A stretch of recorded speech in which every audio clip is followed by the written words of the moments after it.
Hello everyone, welcome to practice mock. तो कैसे हैं आप सभी? आई होप अच्छे होंगे। तो NICL EO का नोटिफिकेशन आया है, यानी नेशनल इंश्योरेंस कंपनी लिमिटेड के administrative officers both for generalist and specialist scale 1 का नोटिफिकेशन आ गया है।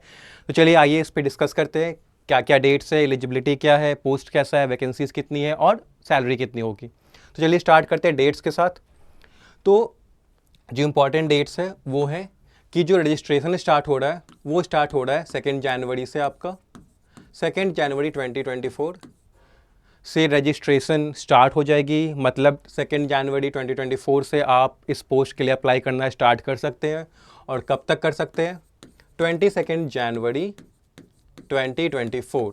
ठीक है, तो ये दो डेट्स काफ़ी इंपॉर्टेंट है। सेकंड से आप स्टार्ट करेंगे और जो लास्ट डेट है इस फॉर्म को फिल करने की वो है 22 जनवरी 2024। ओके, आप फीस भी इन्हीं दो डेट्स के बीच में पेमेंट भी कर देंगे अपने फॉर्म का। अब जो डेट्स एग्ज़ाम्स के यानी फ़ेज़ 1 फ़ेज़ 2 के एग्ज़ाम्स और एडमिट कार्ड के डाउनलोड हो डेट है वो अभी नोटिफाइड नहीं की गई है, बाद में की जाएगी। तो ये डेट्स हो गए। उसके बाद वैकेंसीज़ की बात करें तो यहाँ पे दो पोस्ट्स के लिए किया गया है, एक तो स्पेशलिस्ट के लिए है, एक जनरलिस्ट के लिए है। तो स्पेशलिस्ट में जो आते हैं, जो स्पेशलाइजेशंस आते हैं, जैसे डॉक्टर है, लीगल है, फाइनेंस है, एक्चुरियल है, इंफॉर्मेशन टेक्नोलॉजी है, ऑटोमोबाइल इंजीनियर्स और हिंदी राज्य भाषा ऑफिसर है, उनकी अलग अलग वैकेंसीज निकली है। लाइक डॉक्टर्स का 28 है, लीगल का कितना है 20 है, फाइनेंस का 30 है, एक्चुरियल का 2 है, इंफॉर्मेशन टेक्नोलॉजी का 20 है, ऑटोमोबाइल इंजीनियर्स का 20 है और हिंदी राजभाषा ऑफिसर का 22 है। और जनरलिस्ट के लिए आपका पोस्ट की वैकेंसीज कितनी है? 130 है, जिसमें बैकलॉग भी 2 हैं। तो ये हमने वैकेंसीज भी देख लिया। टोटल यहाँ पे इन्होंने दे रखा है कि 274 वैकेंसीज हैं। ओके, अब हाँ, और हाँ, एक चीज़ उन्होंने यहाँ पे इन्होंने लिखी थी यहाँ पे, हाँ, जो एक इम्पॉर्टेंट चीज़ है जो ध्यान देने लायक है वो ये कि जो कैंडिडेट्स OBC कैटेगरी के हैं बट क्रीमी लेयर में आते हैं उनको OBC रिजर्वेशन और एज रिलैक्सेशन नहीं मिलेगा। मतलब ऐसे कैंडिडेट जो OBC के हैं बट क्रीमी लेयर में हैं उन्हें OBC में जो रिजर्वेशन मिलती है, जो एज रिलैक्सेशन मिलता है, वो उनको नहीं मिलेगा। तो ये बात आप ध्यान में रखिएगा। अब यहाँ पे सिटीजनशिप, एक इस पोस्ट को अप्लाई करने के लिए आपको इंडिया का सिटीजन होना है या सब्जेक्ट ऑफ नेपाल या सब्जेक्ट ऑफ भूटान होना है, ये ऑलरेडी पता होता है हमें। जो एक और इम्पॉर्टेंट बात है वो है सर्विस कंडीशन की। अब सर्विस कंडीशन को भी हम देख लेते हैं। तो यहाँ पे इन्होंने दो बात कही है। एक तो ये कि आपका जो मिनिमम स्टे है इनिशियल प्लेस ऑफ पोस्टिंग में वो आपका 5 ईयर्स होगा। मतलब जब आपकी जॉब लग जाती है इस पोस्ट पे तो जो पहला प्लेस होगा जहाँ पोस्ट किए जाएंगे वहाँ पे आपको मिनिमम 5 ईयर्स वर्क करना होगा। और अगर उसके बाद क्या है कि जो स्पेशलिस्ट ऑफिसर्स हैं, मतलब वैसे कैंडिडेट जिनका सिलेक्शन स्पेशलिस्ट ऑफिसर्स में हुआ है, जिन्होंने स्पेशलिस्ट ऑफिसर्स के पोस्ट के लिए अप्लाई किया था, उन्हें सेम स्पेशलाइजेशन में मिनिमम 10 ईयर्स तक वर्क करना है। तो ये दो बात आपके लिए काफ़ी इंपॉर्टेंट है। उसके बाद प्रोबेशन भी है इनका, 1 ईयर का प्रोबेशन होगा जिसको 2 बार एक्सटेंड किया जा सकता है। 6 मंथ्स के लिए वो एक्सटेंड कर सकते हैं इसको। और प्रोबेशन पीरियड की ही ड्यूरेशन में ये एक एग्ज़ाम लेते हैं जिसका नाम है लाइसेंसिएट एग्जामिनेशन, जो इंश्योरेंस इंस्टीट्यूट ऑफ इंडिया लेता है। इस एग्ज़ाम को पास करना आपके लिए मैंडेटरी है अगर आप यहाँ पे काम करना चाहते हैं। यानी आपको इस प्रोबेशन पीरियड जो है आपका 1 ईयर का, जिसको 2 बार एक्सटेंड किया जा सकता है, उसके बीच एग्ज़ाम होगा। ये एग्ज़ाम जब आप पास करेंगे तो आपको इस पोस्ट के लिए कंफर्म कर दिया जाएगा। अब यहाँ पे लिखा भी है इन्होंने कि failure to pass the said examination within the extended probation period will render the officer liable to be terminated from service on expiry of the period so specified. मतलब अगर आपने ये एग्ज़ाम पास नहीं किया, जो probation period में आपका exam लेंगे, तो ये आपको टर्मिनेट भी कर सकते हैं। ठीक है, उसके बाद गारंटी बॉन्ड की बात करें तो बॉन्ड भी है इनका 4 ईयर्स का। ठीक है, अब प्रोबेशन पीरियड को मिला के 4 ईयर्स का है। उसके बाद इन्होंने लिखा है कि अगर आप बॉन्ड पीरियड से पहले रिज़ाइन कर देते हैं तो आपको 1 साल की gross salary in addition to 25,000 rupees पे करनी होगी। ठीक है, उसके बाद इन्होंने सैलरी मेंशन कर रखी है। सैलरी क्या है? 50,925 आपका बेसिक पे होगा। और ये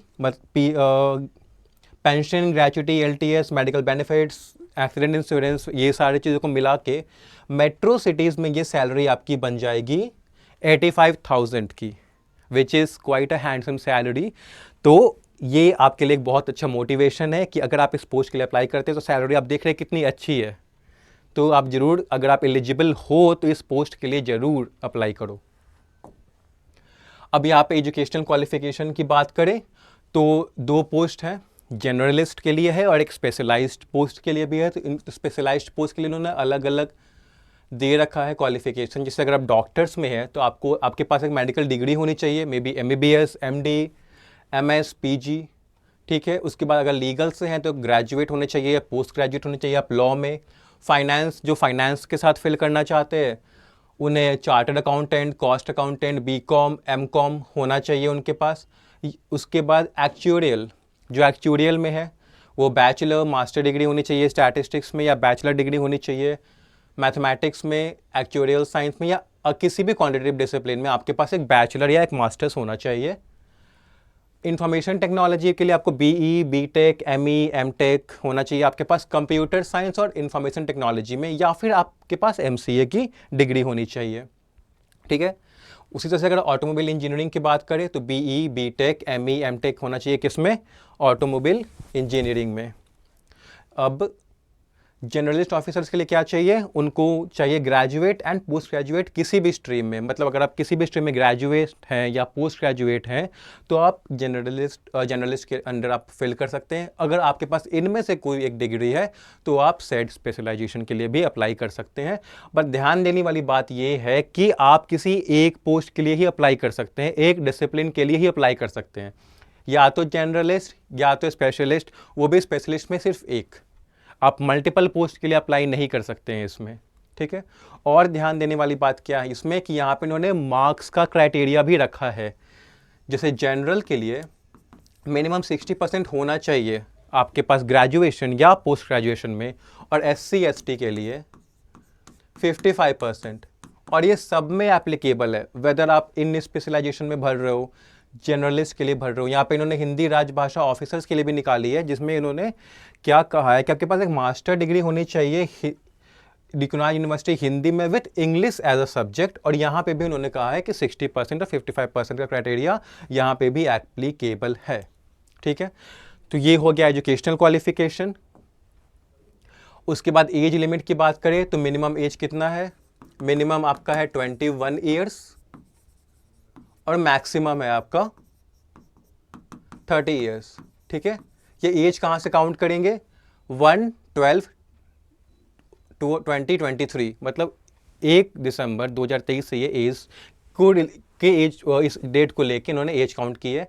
अब कोई कंफ्यूजन ना हो इसलिए इन्होंने यहाँ पे मेंशन कर रखा है कि वैसे कैंडिडेट्स जिनका बर्थ डेट 2/12/1993 के बाद का है और 1/12/2002 से पहले का है, वो कैंडिडेट्स यहाँ पे फिल इस फॉर्म को कर सकते हैं।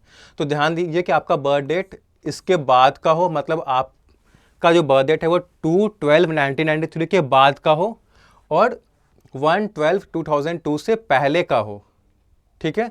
तो आप इस पोस्ट के लिए एलिजिबल होंगे। उसके बाद और क्या है, यहाँ पे इन्होंने के note for ex serviceman age relaxation की भी बात भी कही है इन्होंने। हाँ बिल्कुल मिलेगा, एज रिलैक्सेशन भी मिलेगा। SC ST के लिए 5 ईयर्स है, OBC के लिए 3 ईयर्स है, but OBC non creamy layer के लिए 3 ईयर्स है।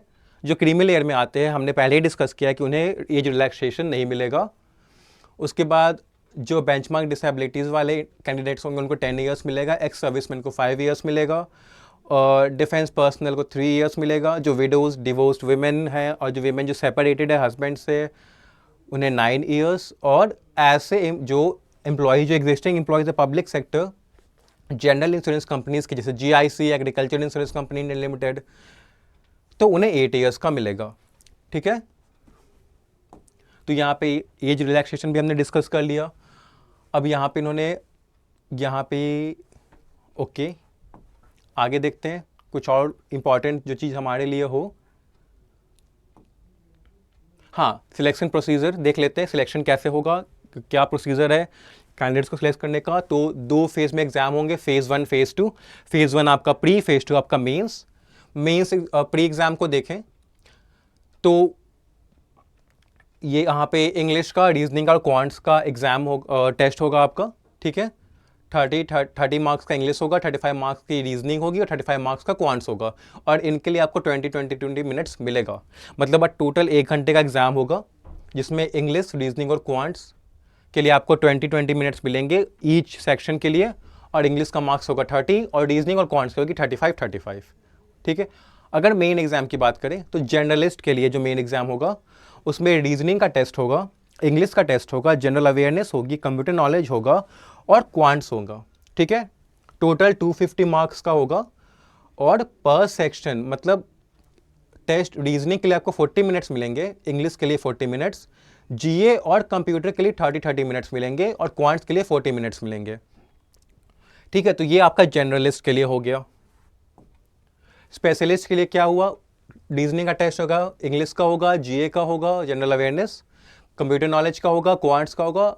इन एडिशन जिस स्पेशलाइजेशन के लिए आपने अप्लाई की है उसका भी टेस्ट होगा। यहाँ पे भी 250 मार्क्स का होगा, बट यहाँ पे टाइम का डिफरेंस है। रीजनिंग के लिए 35, इंग्लिश के लिए 30 मिनट्स, जीए के लिए 20 मिनट्स, कंप्यूटर नॉलेज के लिए 25 मिनट्स और क्वांट्स और जो आपकी स्पेशलाइज्ड स्ट्रीम है उसके लिए 35 मिनट्स मिलेंगे आपको। ठीक है। उसके बाद यहाँ पे पेनल्टी का भी बात की गई है कि पेनल्टी भी होगी आपके लिए। अगर आप गलत आंसर करते हैं तो आपके मार्क्स कटेंगे। ठीक है। यहाँ पे इन्होंने बताया कितना नहीं। उसके बाद क्या होगा? आपका डिस्क्रिप्टिव टेस्ट होगा 30 मिनट्स का, 30 मार्क्स का डिस्क्रिप्टिव टेस्ट होगा, जिसमें ऐसे 10 मार्क्स का होगा, प्रेसी 10 मार्क्स का होगा और कॉम्प्रिहेंशन 10 मार्क्स का होगा। मतलब जो डिस्क्रिप्टिव टेस्ट है वो 3 सेक्शन में होगा, ऐसे 10 मार्क्स, प्रेसे 10 मार्क्स और कॉम्प्रिहेंशन 10 मार्क्स। ये इंग्लिश में होगी। और इसके बाद क्या होगा? आपका इंटरव्यू होगा। मतलब जो शॉर्टलिस्टेड कैंडिडेट्स हैं जिन्होंने ये सारे सब कुछ क्लियर कर लिया है, उन्हें शॉर्टलिस्ट किया जाएगा इंटरव्यू के लिए मेंस के बाद। तो ये आपका पूरा सिलेक्शन प्रोसेस है। उसके बाद जो हिंदी ऑफिसर्स, जो राजभाषा ऑफिसर्स के लिए अप्लाई कर रहे हैं, उनका भी दे रखा है इन्होंने। उनका भी रीजनिंग का, जनरल अवेयरनेस का, इंग्लिश लैंग्वेज का टेस्ट होगा। उस इन एडिशन आपका ट्रांसलेशन का टेस्ट होगा, English to Hindi and Hindi to English. ठीक है। उसके बाद हिंदी इंग्लिश की ग्रामर, वो कैब, एक्ट, रूल्स की नॉलेज की का टेस्ट होगा। और उसके बाद यहीं पे आपका एसे, प्रेसे, कॉम्प्रिहेंशन, लेटर राइटिंग का भी टेस्ट किया इसी में हो जाएगा आपका। ये एग्जाम भी 250 मार्क्स का होगा, हिंदी राजभाषा के लिए भी। उसके बाद यहाँ पे इन्होंने दे भी रखा है ऐसे 20 मार्क्स का, प्रेसे 10 मार्क्स का, कॉम्प्रिहेंशन 10 मार्क्स का, लेटर राइटिंग 10 मार्क्स की होगी, बट ये यहीं पे इंक्लूडेड होगा। और डिस्क्रिप्टिव टेस्ट क्या होगा? ऑनलाइन मोड में होगा, क्वेश्चन डिस्प्ले किए जाएंगे। ठीक है। तो ये आपका हो गया राजभाषा के लिए। रॉन्ग आंसर्स का यहाँ पे भी है।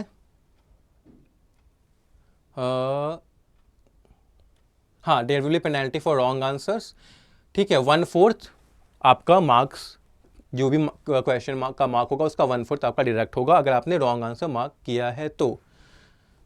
ठीक है। तो ये हमने देख लिया क्या पूरा एग्जाम का ओवरव्यू रहेगा for generalist, for specialist and for आपका हिंदी राजभाषा। मतलब पहले फेज़ 1 प्री होगा, फिर फेज़ 2 आपका मेंस होगा, उसके बाद फिर आपकी डिस्क्रिप्टिव होगी।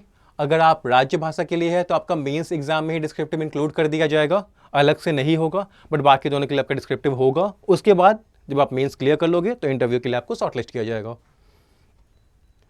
उसके बाद क्या है? उसके बाद यहाँ पे हाँ, इंटरव्यू में इन्होंने डॉक्यूमेंट्स का लिस्ट दे रखा है, कौन कौन से डॉक्यूमेंट्स आपको लेके जाने हैं। ठीक है। फिर फाइनल सिलेक्शन है और यहाँ पे इन्होंने फ़ी दे रखी है।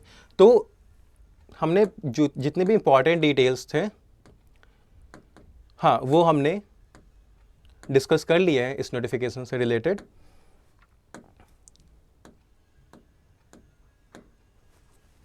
ओके। तो जैसा कि आप देख रहे हैं, काफ़ी अच्छी अपॉर्चुनिटी है आप सभी के लिए, इस पोस्ट के लिए। सैलरी काफ़ी अच्छी है, एग्ज़ाम भी का जो पैटर्न है वो भी काफ़ी फेमिलियर है आपके लिए। तो अगर आप एलिजिबल हो तो इसके लिए बिल्कुल अप्लाई करो, बिल्कुल। और जो इसके मॉक्स होंगे वो हमारे वेबसाइट पे, हमारे ऐप पे 1-2 दिन में आपको डिस्प्ले होंगे। तो जो कैंडिडेट्स इस पोस्ट के लिए अप्लाई कर रहे हैं वो मॉक्स देना भी अब स्टार्ट कर दे। जैसे ही हमारे ऐप या वेबसाइट पे मॉक आते हैं आप परचेज़ करें और मॉक दें, क्योंकि मॉक काफ़ी इंपॉर्टेंट है अगर आप इस एग्ज़ाम को क्लियर करना चाहते हैं तो। क्योंकि मॉक से ही हम अपना परफॉर्मेंस गॉज करते हैं। उसके अलावा हम कहाँ स्टैंड कर रहे हैं कॉम्पिटिशन में और कहाँ हमें इम्प्रूव करना है, ये सब हमें मॉक ही बताता है। तो अगर आप सीरियस कैंडिडेट हैं सीरियस एस्पिरेंट है जो इस एग्ज़ाम को क्लियर करके जॉब लेना चाहते हैं, तो mocks are very important to you. हमारे वेबसाइट और ऐप पे 1-2 दिन में आपको मॉक्स दिख जाएंगे, उन्हें आप ज़रूर लगाएं और इन अ टाइमली मैनर रेगुलरली आप लगाएं, एनालाइज करें और अपने परफॉर्मेंस को गॉज करें, और जहां आपको लगता है कि इंप्रूव करने की बात है वहाँ इंप्रूव करें। काफ़ी अच्छा पोस्ट है, तो आप इसके लिए अप्लाई ज़रूर करें। Okay, thank you.